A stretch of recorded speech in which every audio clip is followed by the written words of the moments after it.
Hi everyone, কি খবৰ আপোনালোকৰ আশা কৰো আপোনালোক সকলোৱে ভালে আছে সাগে আৰু মই মোৰ জুপিটাৰ ব্লগ চেনেলটোলৈ আপোনালোক সকলোকে স্বাগতম জনাইছো আৰু যদি মোৰ ভিডিঅ'বোৰ চাই ভাল পায় তেতিয়াহ'লে লাইক শেয়াৰ সাবস্ক্ৰাইব আৰু কমেন্ট কৰিবলৈ নাপাহৰিব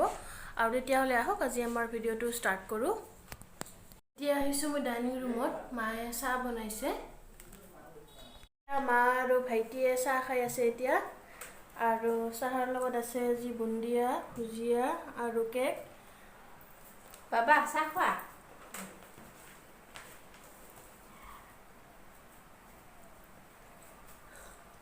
Sa boria hoise tima. Hoy niki. Ne aru kwa cake loa, bundia bhujia. Baba. আৰু এতিয়া আমি চাহ খাইলো আপোনালোক অলপ পাছত লগ পাই আছো এতিয়া আমাৰ চাহ খোৱা হৈ গল আৰু এতিয়া ভাত বনাব লাগে আৰু আজি আছে আমাৰ পাৰৰ মাংস ভাবিলো আপোনালোকৰ লগতো ৰেচিপিটো শেয়াৰ কৰো আহকচোন চাও কেনেকৈ বনাও এইখিনি হৈছে পাৰৰ মাংসখিনি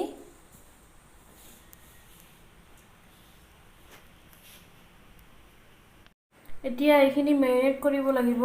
আৰু ইয়াৰ কাৰণে দিম এচামুচ আদা নহৰুৰ পেষ্ট অলপ হালধি গুড়ি অলপমান দিম নিমখ আৰু এতিয়া ইয়াত দিম অলপমান জিৰাৰ গুড়ি অলপমান ধনিয়া গুড়ি অলপমান মিট মছলা আৰু অলপমান জলকীয়া গুড়ি আৰু দিম ইয়াত এতিয়া পিয়াজ আৰু অলপমান মিঠাতেল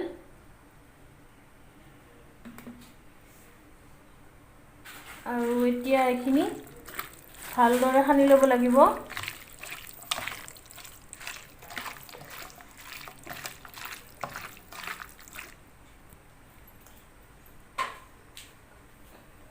আৰু ইয়াত এখন ঢাকন দি 20 মিনিটৰ কাৰণে মেৰিনেট হ'বলৈ থৈ দিম এতিয়া মই আঞ্জাখন বনাবলৈ ওলাইছো মই কেৰাহীত তেল দি দিছো আৰু গৰম হৈ গৈছে এতিয়া ইয়াত দিম মই পিয়াজ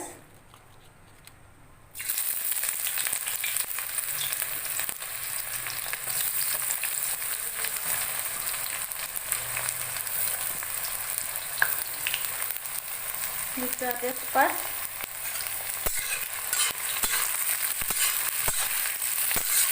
আৰু এতিয়া এইখিনি অলপ ভাজি থাকিব লাগিব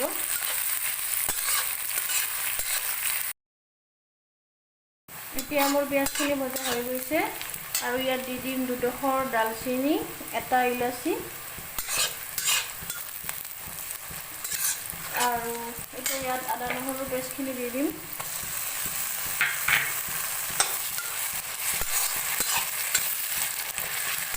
আৰু এতিয়া এইখিনি কেঁচা গন্ধটো যোৱালৈ ভাজিব লাগিব এতিয়া মোৰ আদা নহৰুখিনি ভজা হৈ গৈছে আৰু ইয়াত মই মাংসখিনি দি দিম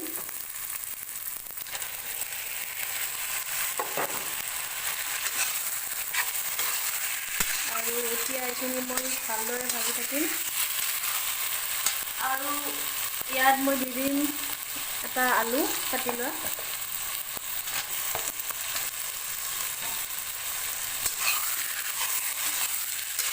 আৰু এতিয়া এইখিনি মই ভালদৰে ভাজি থাকিম এতিয়া মোৰ মাংসখিনি 10 মিনিটমান ভজা হৈ গ'ল আৰু তেল ওলাব ধৰিছে আৰু সিজিছে অলপ আৰু এনেকৈ মই 15 মিনিটমান ভালকৈ ভাজি থাকিম এতিয়া মোৰ মাংসখিনি ভজা হৈ গৈছে আৰু ইয়াত মই এতিয়া পানী দি দিম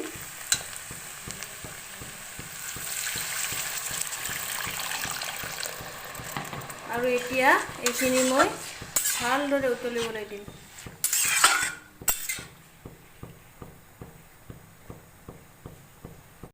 এয়া আমাৰ পাৰৰ মাংসৰ আঞ্জা হৈ গ'ল আৰু যদি আমাৰ ভিডিঅ'বোৰ চাই ভাল পায় তেতিয়াহ'লে লাইক শেয়াৰ সাবস্ক্ৰাইব আৰু কমেন্ট কৰিব আৰু আজিলৈ আহিছো আৰু আন এটা ভিডিঅ'ৰ সৈতে আপোনালোকক লগ পাম